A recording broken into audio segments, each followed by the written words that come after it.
말씀 위에 굳게 선 가정. 네, 마태복음 14장 28절에서 31절입니다. 함께 읽습니다. 베드로가 대답하여 이르되 주여 만일 주님이시거든 나를 명하사 물 위로 오라 하소서 하니 오라 하시니 베드로가 배에서 내려 물 위로 걸어서 예수께로 가되 바람을 보고 무서워 빠져가는지라 소리질러 이르되 주여 나를 구원하소서 하니 예수께서 즉시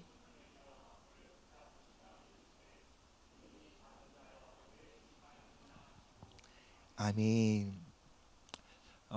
예수님께서 이런 말씀 하셨습니다. 사람의 원수가 자기 집안 식구다. 이 말씀 들으면 참 묘합니다. 아멘을 해야 될까요? 말아야 할까요? 어떤 분들은 이런 말씀 들으면 주님 정말 제 이야기입니다. 어떻게 주님은 제 마음을 이렇게 잘 아십니까? 그러실지도 모르겠어요. 또 그래서 주님께서 원수를 사랑하라 말씀하셨겠죠. 물론 너희 원수가 자기 집안 식구다라는 이 말씀은 문자 그대로 해석하면 안 됩니다. 모든 말씀은 문맥 안에서 해석돼야 되는데 이 말씀은 우리가 예수님을 따르려고 할 때, 특별히 십자가의 길을 걸으려고 할 때 때로는 가장 가까운 가족이 가장 큰 장애물이 될 수 있다는 예수님의 말씀입니다. 그럼에도 예수님의 이 말씀이 우리의 삶에 문자 그대로 적용될 때가 있습니다. 가족이 왼수처럼 느껴질 때가 있는 것이죠. 사랑하는 여러분, 우리의 눈에 우리의 가족들이 어떻게 보일지언정 하나님은 여러분의 가족들을 사랑하십니다. 그리고 가정을 축복하십니다. 네, 하나님이 가정을 사랑하신다, 축복하신다는 말은 우리의 가정에 아무 문제 없다라는 뜻은 아닙니다. 물론 가정에 잔잔한 호수와 같은 시간도 있습니다. 서로 행복하고 안전과 평안을 누리는 시간도 있죠. 그러나 가정에 때로는 풍랑을 통과하는 시간도 있습니다. 경제적인 어려움, 건강의 문제, 자녀와의 관계의 어려움, 상처와 아픔을 통과하는 시간을 만납니다. 그때 우리는 이렇게 생각할 수 있습니다. 하나님이 우리 가정을 사랑하시는데 왜 이러한 어려움이 우리 가정에 생길까? 내가 뭘 잘못했기에 우리 가정에 이런 어려움이 생긴단 말인가? 그런데 여러분, 우리의 삶에 우리의 가정에 풍랑이 찾아왔다는 것은 하나님이 우리 가정을 버리셨거나 사랑하지 않으신다는 뜻이 아닙니다. 우리가 잘못했기에 하나님이 풍랑이라는 회초리로 우리를 때리고 계시다는 증거도 아닙니다. 오늘 우리가 함께 읽은 본문에서 제자들도 풍랑을 만납니다. 그들은 예수님의 말씀에 순종하여 길을 걷고 있었습니다. 그럼에도 풍랑을 만났습니다. 여러분, 예수님의 함께 하시는 가정, 예수님의 말씀에 순종하는 가정에도 풍랑이 올 수 있습니다. 그러나 예수님이 함께 하시는 가정에 풍랑은 결코 무너지는 자리가 아닙니다. 예수님이 함께 하시는 가정이 풍랑을 만날 때 그 풍랑은 풍랑보다 크신 하나님의 능력에 더 깊이 연결되라는 초청인 것입니다. 따라서 여러분, 여러분의 가정에 풍랑이 찾아왔다면 그 풍랑 속에서 하나님, 이 풍랑이 빨리 떠나가게 해주세요, 이러이러한 문제가 빨리 해결되게 해주세요 라고 기도하기보다는 주님, 이 풍랑 속에 풍랑보다 크신 하나님과 우리 가정이 더 깊이 연결되게 하여 주옵소서. 이 풍랑 속에 풍랑보다 크신 하나님의 사랑과 하나님의 능력을 경험하는 삶, 경험하는 가정이 되게 하옵소서. 우리의 기도가 이렇게 바뀌기를 주님의 이름으로 축복합니다. 우리 첫 번째 말씀 함께 읽겠습니다. 시작. 말씀은 하나님의 능력을 담고 있습니다. 히브리서 11장 3절 시작. 믿음으로 모든 세계가 하나님의 말씀으로 지어진 줄을 우리가 아나니 보이는 것은 나타난 것으로 말미암아 된 것이 아니니라. 아멘. 여러분, 하나님의 말씀은 그저 듣기 좋은 권면이나 교훈이 아닙니다. 물론 하나님의 말씀에는 지식과 교훈이 담겨 있죠. 그러나 하나님의 말씀에는 그 이상의 것이 담겨 있습니다. 바로 하나님의 말씀에는 하나님의 능력이 담겨 있는 것입니다. 우리가 잘 알죠. 태초에 하나님이 말씀으로 천지를 창조하셨습니다. 빛이 있으라 말씀하시니 빛이 생겼습니다. 하나님의 말씀 안에는 창조의 능력이 담겨 있습니다. 죽은 자도 일으키며 살리는 회복과 치유의 능력이 말씀 안에 담겨 있습니다.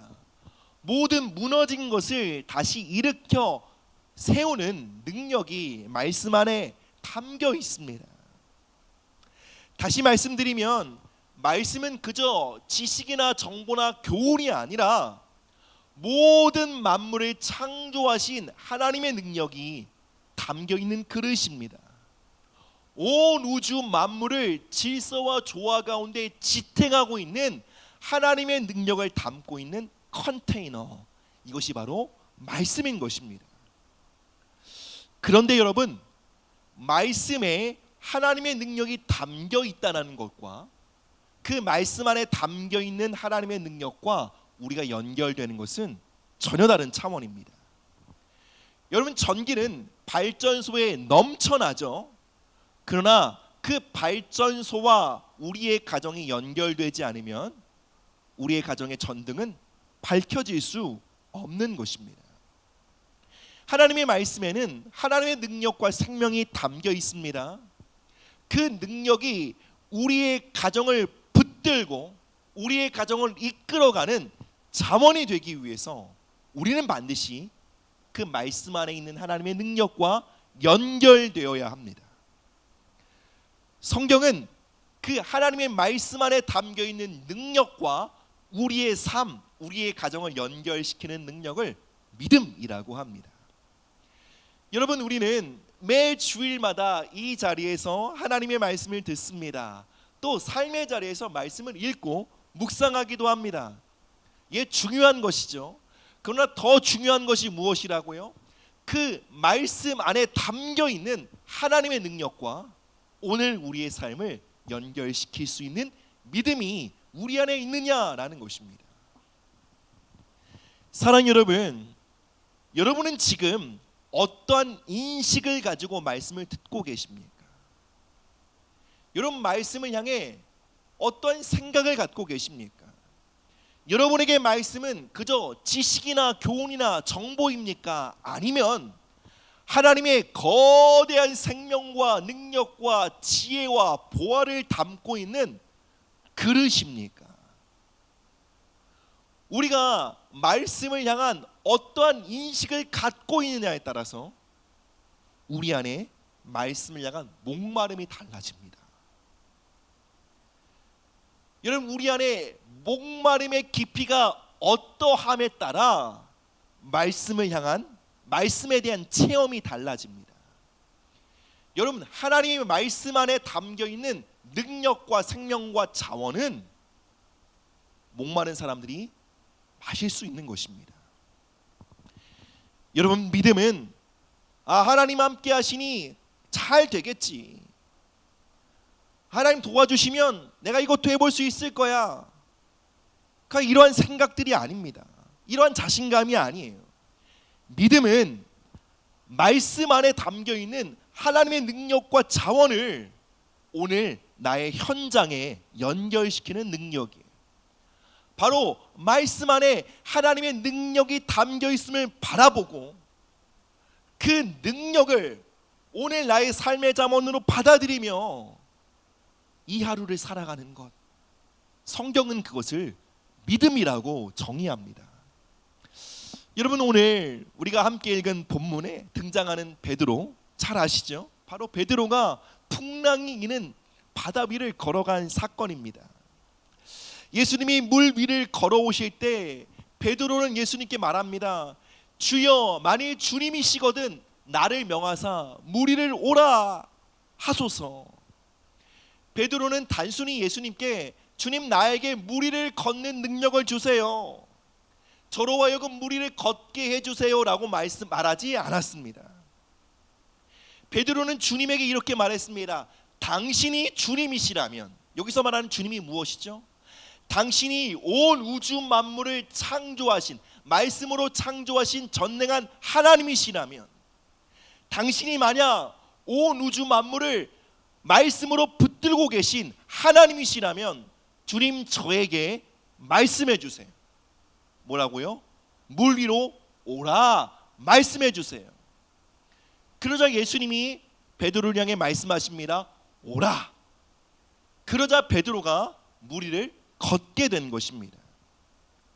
사랑하는 여러분, 우리는 이 사건을 보며 베드로가 물 위를 걷게 되었다라고 생각하지만 사실 그는 물 위를 걸은 것이 아니라 말씀의 능력 위를 걸은 것입니다. 바로 오라 말씀하신 그 능력을 의지하여 물 위를 걷게 된 것입니다. 당연한 얘기죠. 물리적으로 사람은 물 위에 서 있을 수 없습니다. 자연적으로 사람이 물 위에서 걸으려고 하면 어떻게 될까요? 빠질 수밖에 없습니다. 그러나 이 물리적인 힘, 자연 법칙보다 하나님의 말씀은 강합니다. 말씀 안에 담겨있는 하나님의 능력이 자연적으로 물 아래로 빠질 수밖에 없던 베드로를 지탱하며 들어올린 것입니다. 이것이 바로 말씀의 능력인 것입니다. 사랑하는 여러분, 저와 여러분들의 삶에, 그리고 우리 가정에, 우리 삶을 짓누르는 문제가 있을 수 있습니다. 우리의 가정을 침전시키는 삶의 문제가 있을 수 있습니다. 그때 대부분 우리는 이렇게 기도하며 이렇게 반응합니다. 주님, 이 문제를 해결해 주세요. 이 문제로부터 나를 건져 주세요. 물론 그렇게 기도할 수 있습니다. 그런데 여러분, 반드시 이거 아셔야 합니다.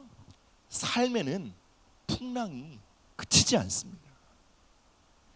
여러분, 인생은 다양한 풍랑을 만나는 현장입니다. 어떤 분이 하나님께 이렇게 기도했어요. 하나님, 제 인생은 왜 이렇게 어렵습니까?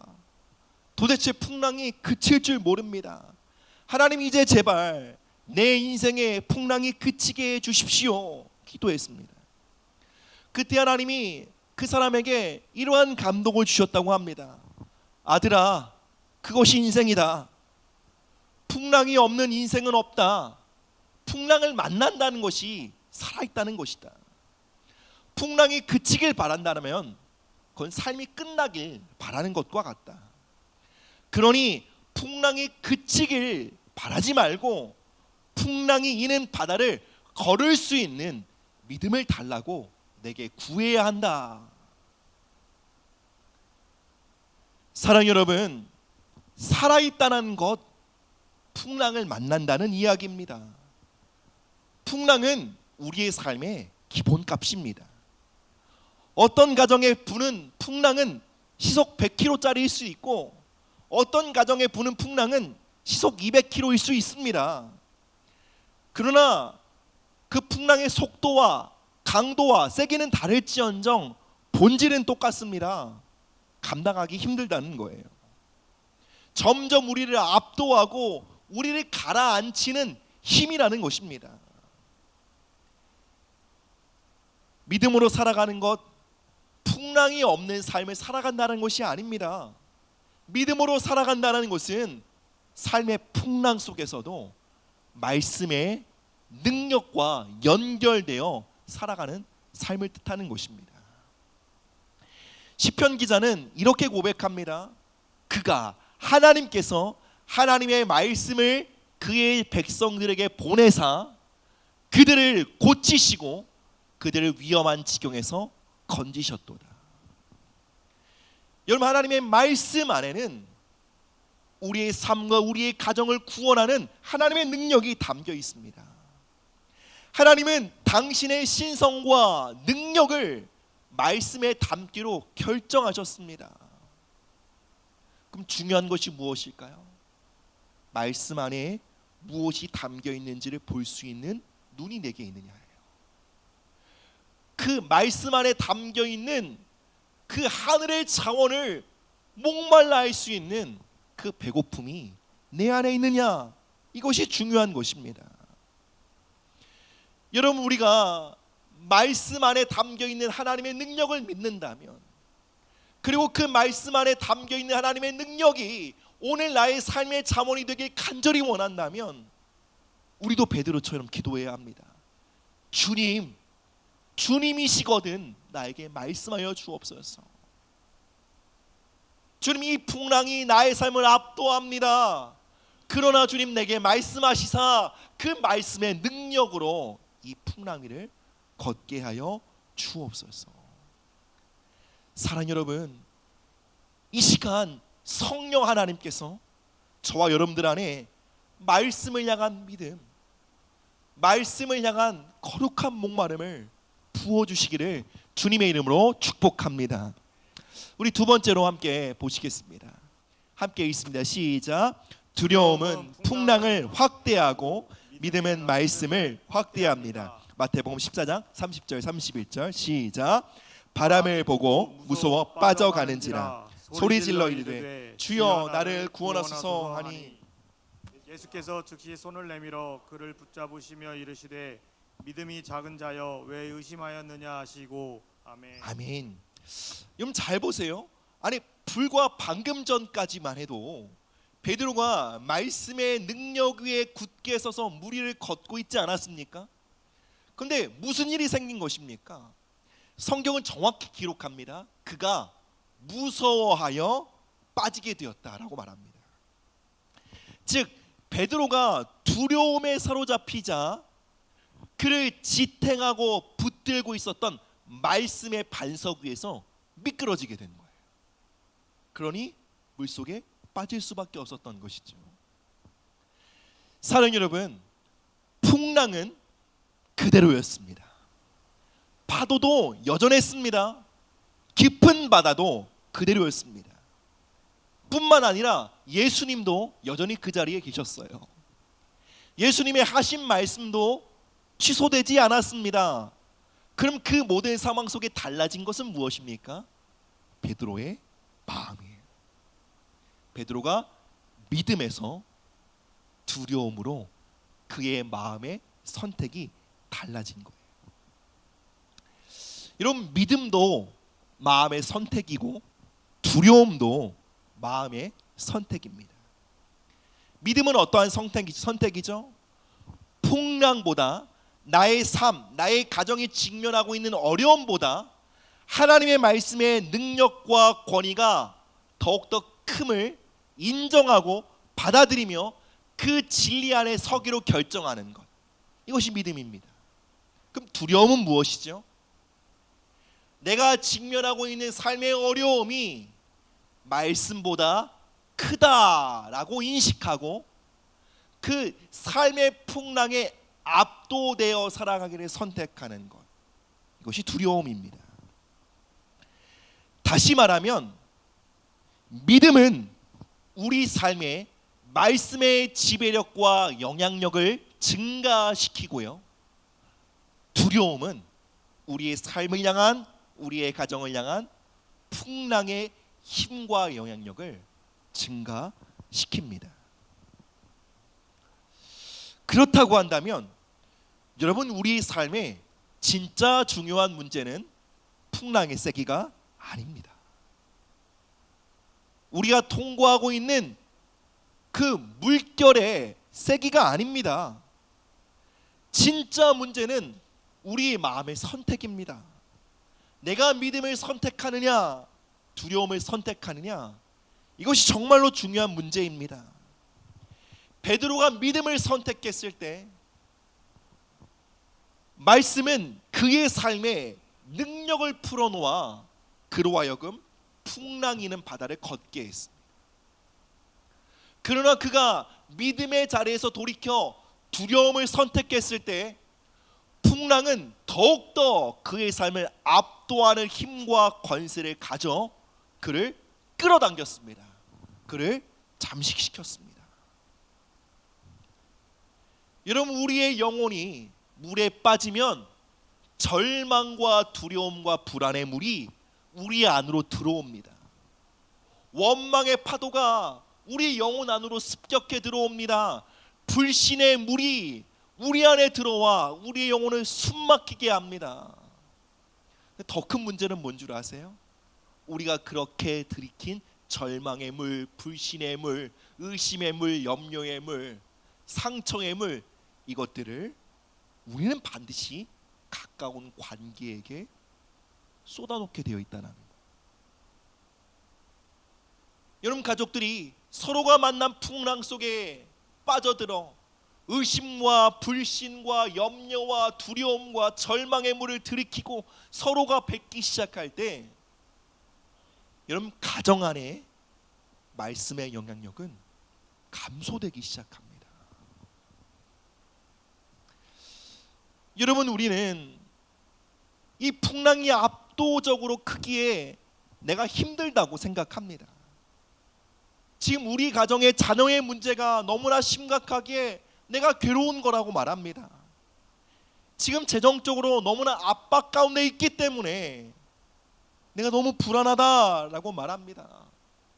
가족들과의 관계에서 너무 상처받아 찢겨졌기 때문에 이제는 일어설 수도 회복할 수도 용서할 수도 없다고 말합니다. 예, 물론 여러분이 지금 만나고 있는 그 풍랑의 크기가 결코 가볍거나 작다는 것이 아닙니다. 그러나 여러분의 삶의 풍랑이 크면 클수록 두려움에 잠식되시면 안 됩니다. 내가 두려움에 사로잡히면 결국 그 풍랑은 더 큰 힘을 가져 우리의 삶을 장악하기 시작합니다. 그러면 결국 우리는 어떠한 자리로 떨어지게 되죠? 피해자의 자리. 내가 뭘 할 수 있겠어? 난 피해자일 뿐이야. 자기 연민의 자리요. 난 너무 딱해. 난 왜 내 인생은 왜 그럴까? 한탄과 무기력의 자리에 결국은 주저앉게 된다라는 것입니다. 그리고 어느새 우리 삶에서 말씀의 능력은 희미해져 갑니다. 그저 말씀은 말일 뿐이고 지식이고 정보일 뿐이지 나의 삶의 능력과 생명을 공급하는 자원이 아니게 되는 것입니다. 사랑하는 여러분, 우리가 어떻게 하나님의 자녀가 되었습니까? 믿음으로요. 우리에게 믿음이 있다라는 것입니다. 우린 믿음을 선택할 수 있는 자유와 권세가 있다라는 거예요. 즉 우리 인생에 마주하는 풍랑 속에 우린 두려움이 아니라 믿음을 선택할 수 있다라는 것입니다. 풍랑은, 모든 상황은, 우리가 겪고 있는 모든 어려움은 우리를 향해 이렇게 말하는 것 같죠. 너는 피해자야. 넌 불쌍해. 너에게 절망밖에 없어. 너는 아무것도 할 수 없어. 근데 이 순간 믿음을 선택한다는 것이 무엇이죠? 그 풍랑의 소리보다 하나님의 말씀을 크게 듣는 거예요.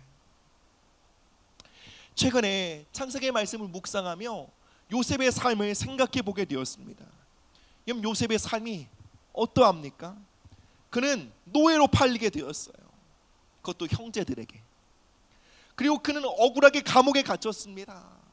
감옥에서도 성실하게 섬겼습니다. 그러나 또 잊혀져 버림받고 말았습니다. 요셉은 참으로 기구한 인생을 살았음에도 불구하고 여러분, 요셉은 피해자로 남기를 거부했습니다. 모든 삶의 정황이, 주변의 모든 사람들이 요셉을 향해 이렇게 말하는 것 같아요. 너는 희생자야. 너는 피해자야. 너에게는 앞날이 없어. 너에겐 절망뿐이야. 모든 상황이, 그 풍랑이 요셉을 향해 그렇게 덮치고 있을 그때에도 요셉은 두려움이 아닌 믿음을 선택합니다. 여러분, 요셉에게는 기록된 성경이 없었죠. 그럼 여러분, 그가 노예 생활하면서, 감옥 생활하면서, 억울하게 버림받으면서 그가 붙들었던 것은 무엇일까요? 바로 아버지 야곱으로부터 들었던 하나님 이야기. 그는 아버지 야곱으로부터 아브라함과 이삭의 하나님에 대해서 들었습니다. 아버지 야곱의 삶에 환난 속에 인도하셨던 그 하나님에 대한 이야기를 들었습니다. 요셉은 환난의 시간 속에 그 말씀을 묵상했습니다. 말씀을 선택한 것이죠. 그는 절망보다 하나님의 말씀을 크게 붙들었던 것입니다. 그 결과 어떻게 되었죠? 요셉은 감옥에서도 피해자가 아니었어요. 여러분, 이게 중요해요. 총리의 자리에서는 아무도 피해자가 아니죠. 내가 내 마음대로 이것도 하고 저것도 할 수 있으면 아무도 피해자가 되지 않아요. 근데 요셉의 삶에 형통의 비결이 뭐죠? 감옥의 자리에서도, 노예의 자리에서도 피해자가 아니었다는 거예요. 하나님의 말씀이 증거합니다. 하나님이 함께 하심으로, 하나님의 말씀이 그와 함께 하심으로 그가 형통한 자가 되었다. 여러분, 우리가 풍랑 속에서도, 가정이 직면하고 있는 여러 가지 어려움 속에서도 여러분, 우리가 믿음을 선택하여 말씀을 붙잡을 수 있다면 여러분의 가정은 피해자가 아닙니다. 그 속에서도 형통할 수 있게 되심을 믿으시기 바랍니다. 사랑하는 여러분, 지금 풍랑 속에 여러분은 무엇을 확대하고 증대시키며 살아가고 계십니까? 두려움은 풍랑을 확대합니다. 믿음은 말씀의 능력을 우리의 삶에 확대합니다. 하나님의 말씀은 언제나 우리가 직면하고 있는 풍랑보다 강합니다. 믿음 위에 굳게 서서 여러분의 삶과 여러분의 가정에 말씀의 능력을 풀어놓는 믿음의 사람들 되시기를 주님의 이름으로 축복합니다. 우리 세 번째로 함께 보시겠습니다. 시작. 반대 정신으로 말씀의 영향력을 확대해야 합니다. 시편 23편 6절 말씀이 있습니다. 시작. 내 평생에 선하심과 인자하심이 반드시 나를 따르리니 내가 여호와의 집에 영원히 살리로다. 아멘. 여러분, 우리가 우리의 삶에, 우리의 가정에 말씀의 영향력을 증대시키기 위해서 우리가 반드시 싸워야 할 싸움이 있어요. 그것은 바로 반대 정신이에요. 반대 정신이 무엇이죠? 상황이 말하는 대로 우리의 마음이 끌려가도록 내버려 두지 않는 거예요. 풍랑이 우리의 마음을 잠식해 가도록, 우리의 감정을 물들어 가도록 내버려 두지 않는 것입니다. 즉, 상황이 이렇게 말할지라도 그것과 반대 정신, 반대로 말하는 하나님의 말씀을 붙드는 것, 그리고 그 말씀을 선포하는 것, 이것이 바로 반대 정신입니다. 예를 들어 가정이 결핍의 시간을 통과할 수 있습니다. 재정적으로 부족하고 뭔가 막혀있는, 공급이 끊어진 것 같은 시간을 통과할 수 있습니다. 이럴 때 우리 마음에 이런 풍랑의 물살이 밀려 들어옵니다. 부족하다, 안 된다, 도대체 어떻게 하면 좋을까, 이런 절망의 언어들이 내 마음속에 일어납니다. 그때 반대 정신으로 말씀을 붙잡는 것이 무엇입니까? 여호와는 나의 목자시니 나는 부족함이 없다. 나의 하나님이 그리스도 예수 안에서 영광 가운데 그 풍성한 대로 나의 쓸 것을 채우신다. 하나님은 우리의 가정에 공급자가 되신다. 이 말씀을 결핍이라는 풍랑 속에서도 붙드는 거예요.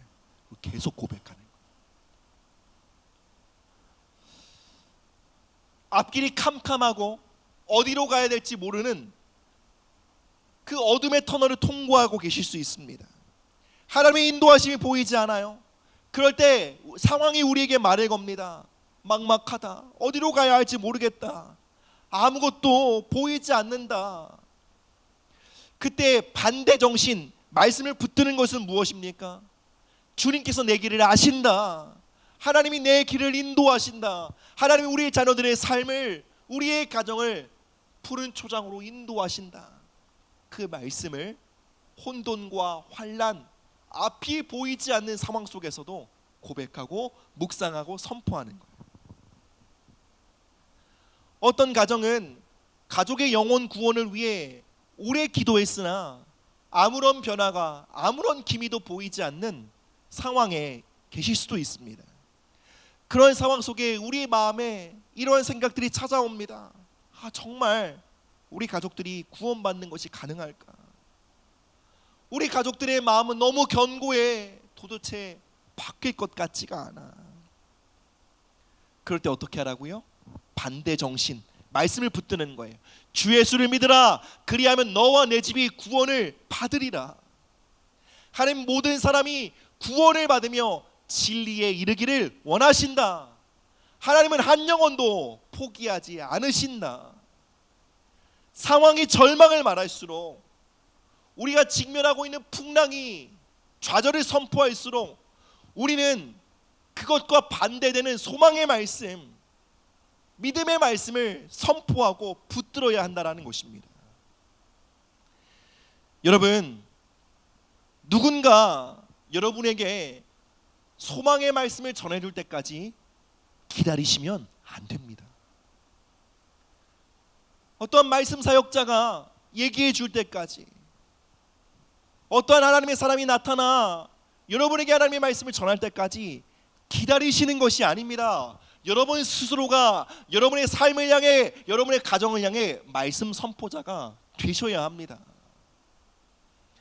여러분, 이것은 우리의 가정에 말씀의 영향력을 확대시키고 증가시키기 위해 우리 모두가 싸워야 할 믿음의 싸움입니다. 여러분의 가정에 풍랑이 말하는 대로 내버려 두지 마십시오. 풍랑 속에서도 말씀을 붙드시고 그 말씀을 묵상하시고 반복해서 그 말씀을 여러분의 삶을 향해, 여러분의 마음을 향해, 여러분의 가정을 향해 선포하셔야 한다는 것입니다. 즉, 풍랑이 여러분의 가정의 영적 기후와 여러분의 가정의 미래를 결정하지 못하도록 하라는 것입니다. 말씀이 여러분의 가정의 영적 기후와 여러분의 가정의 미래를 결정하도록 만드셔야 한다는 것입니다. 결핍이 찾아올 때 공급에 대한 말씀을 허덕이며 찾으십시오. 혼란이 찾아올 때 우리의 삶을 인도하신다는 말씀을 찾고 묵상하십시오. 절망이 찾아올 때 소망의 말씀을 읽고 반복적으로 묵상하십시오. 관계의 위기가 찾아올 때, 내 마음이 상처받아 찢기고 외로울 때 용서와 회복의 말씀을 적극적으로, 전투적으로 붙드셔야 한다는 것입니다. 사랑하는 여러분, 분명히 아셔야 합니다. 한 사람의 인생을 향한, 또 한 가정을 향한 말씀의 영향력, 즉 말씀 안에 담겨있는 하나님의 능력은 자동적으로 풀어지지 않습니다. 여러분, 가정 안에 말씀이 다스리는 하나님 나라의 영토는 가만히 있는다고 확장되지 않습니다. 그 선택에 대한 책임은 우리 자신에게 있습니다. 믿음의 싸움을 싸워야 합니다. 우린 전투적으로 말씀을 붙들어야 합니다. 우리 마지막 말씀입니다. 디모데전서 4장 4절에서 5절 말씀 함께 읽습니다. 시작. 하나님께서 지으신 모든 것이 선함에 감사함으로 받으면 버릴 것이 없나니 하나님의 말씀과 기도로 거룩하여 짐이라. 아멘. 거룩하여 진다. 여러분, 우리의 가정이 거룩하여 진다라는 것이 무엇일까요?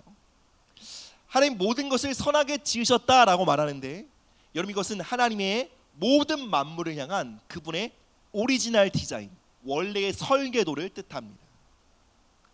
여러분, 가정이 거룩하여 진다라는 것은 하나님이 우리의 가정을 향해 갖고 계신 원래의 목적과 디자인과 설계도대로 우리의 가정이 회복된다라는 것입니다. 근데 우리의 가정이 무엇을 통해 회복된대요? 말씀과 기도요. 여러분, 말씀과 기도하면 우리는 이것을 두 가지 분리된 경건 생활이라고 생각합니다.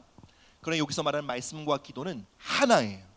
즉, 하나님의 말씀과 일치된 기도, 말씀을 붙들고 선포하는 기도 생활, 하나님의 말씀을 우리의 삶과 우리의 가정에 선포하는 경건 생활을 뜻합니다. 바로 그것을 통해 만물이 거룩하여진대요.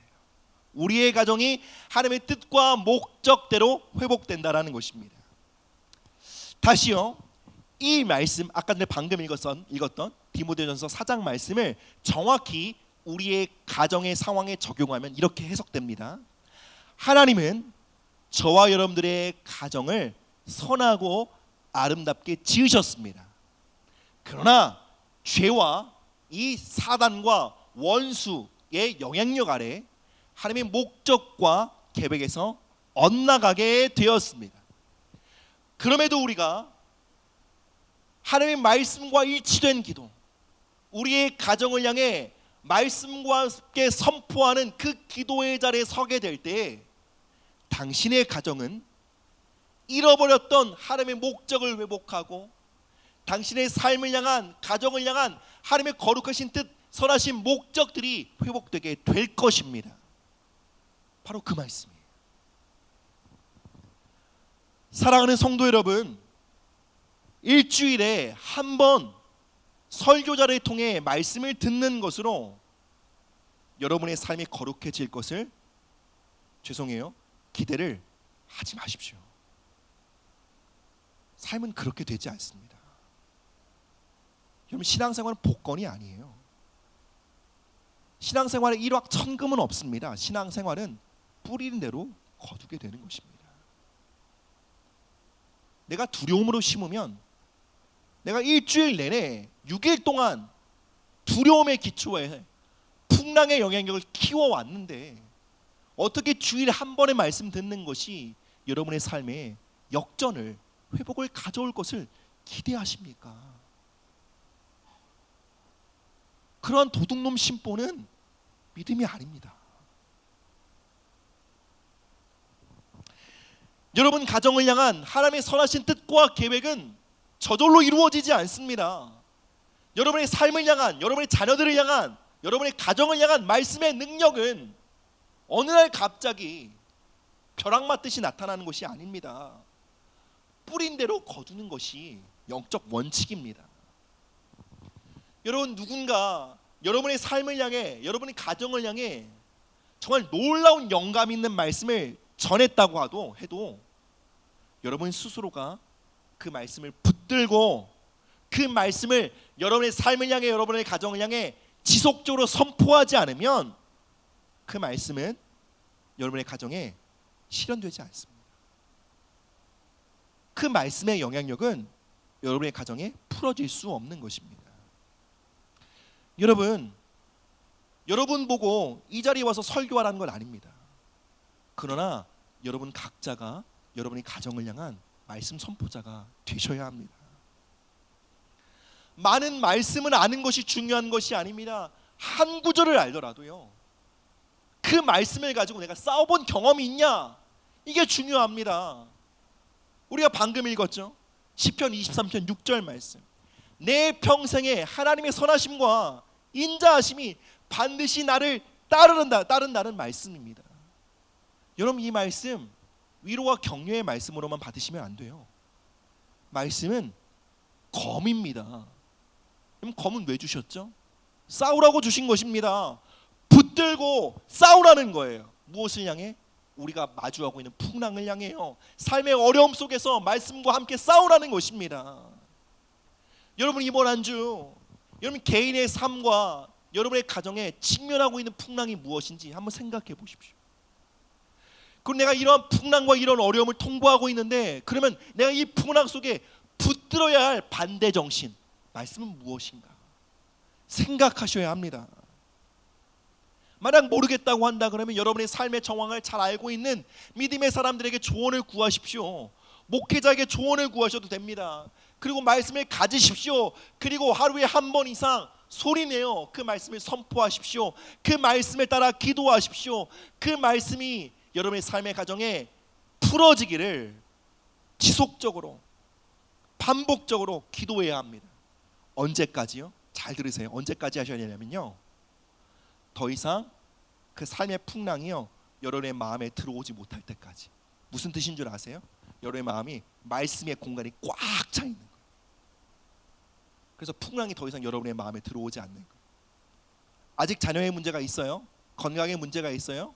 회복되지 않은 관계가 있어요? 이전엔 그것 때문에 내 마음 휘청거렸어요.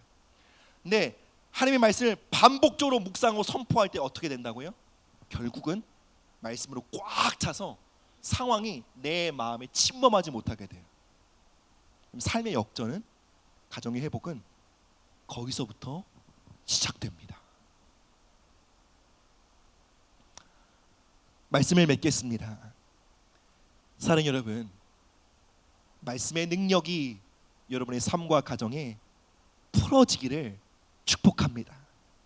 여러분의 가정에 풍랑의 영향력은 갈수록 축소되고 말씀의 영향력이 놀랍게 증대되어지기를 주님의 이름으로 축복합니다.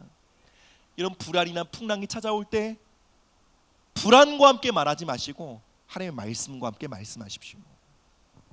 결핍이라는 풍랑이 찾아올 때 결핍과 함께 생각하고 결핍에 대해 말하지 마시고 공급자 되시는 하나님에 대해 선포하시고 그 약속의 말씀을 묵상하십시오.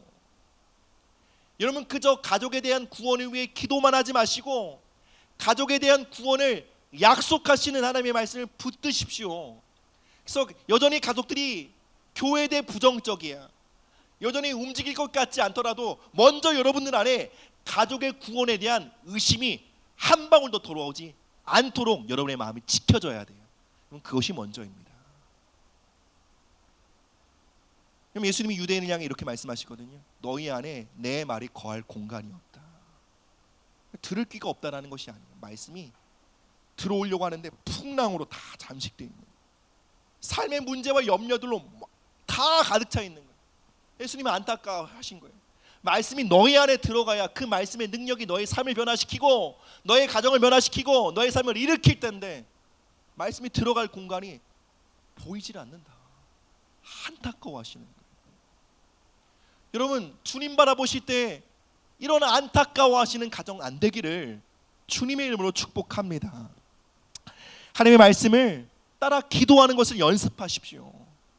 하나님의 말씀을 여러분의 삶을 향해 선포하시고 자녀들을 향해 선포하십시오. 여러분, 그렇게 하는 것을 통해 여러분의 가정이 거룩해집니다. 여러분의 가정을 향한 하나님의 선하신 뜻과 계획들이 하나하나씩 진보하게 됩니다. 이 시간 우리 모두가 이렇게 결단하십시다. 하나님, 우리의 삶을, 우리의 가정을 말씀 위에 세우기를 결단합니다. 하나님, 그저 누군가 전해주는 말씀에 위로받고 감동받고 끝나는 것이 아니라 주님, 제가 저의 삶을 향한 말씀 선포자가 되겠습니다. 제가 저의 가정을 향해 하나님의 말씀을 선포하는 사역자가 되겠습니다. 하나님의 말씀으로 우리의 가정을 다스리겠습니다. 이렇게 결단하는 우리 모두가 되기를 주님의 이름으로 축복합니다. 사랑이 많으신 주님 감사합니다. 이 시간 우리와 우리의 가정을 주님의 손에 올려드립니다. 하나님, 우리의 가정이 풍랑이 없는 가정이 아닌 풍랑 속에서도 하나님의 말씀을 붙드는 가정이 되게 하여 주옵소서. 하나님의 말씀의 능력으로 풍랑을 뚫고 통과하는 믿음의 가정으로 굳게 서게 하여 주옵소서. 하나님, 우리의 가정이 더 이상 삶의 문제와 환경에 끌려다니지 않게 하여 주시고 하나님의 말씀으로 우리 가정을 다스려 주시고 우리의 가정에 말씀의 영향력이 증대되어지기를 축복합니다. 예수님의 이름으로 이 자리에 있는 모든 성도들을 축복합니다.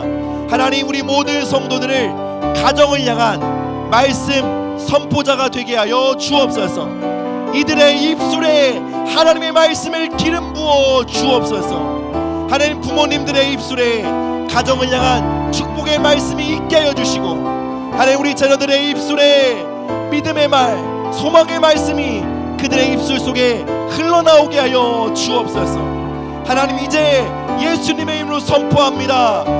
풍랑이 우리 가정의 미래를 결정짓지 못할 것입니다. 예수님의 이름으로 선포합니다. 이제 하나님의 말씀이 우리 가정의 미래를 결정지을 것입니다. 감사합니다. 주님, 오늘도 전능하신 하나님의 말씀으로 우리 삶을 붙드시며 우리 가정을 붙드심에 감사와 찬양을 드립니다. 주여, 우리의 가정을 전능하신 말씀의 반석 위에 세워 주시옵소서. 감사드리며 이 모든 말씀 예수 그리스도의 이름으로 기도드립니다. 아멘.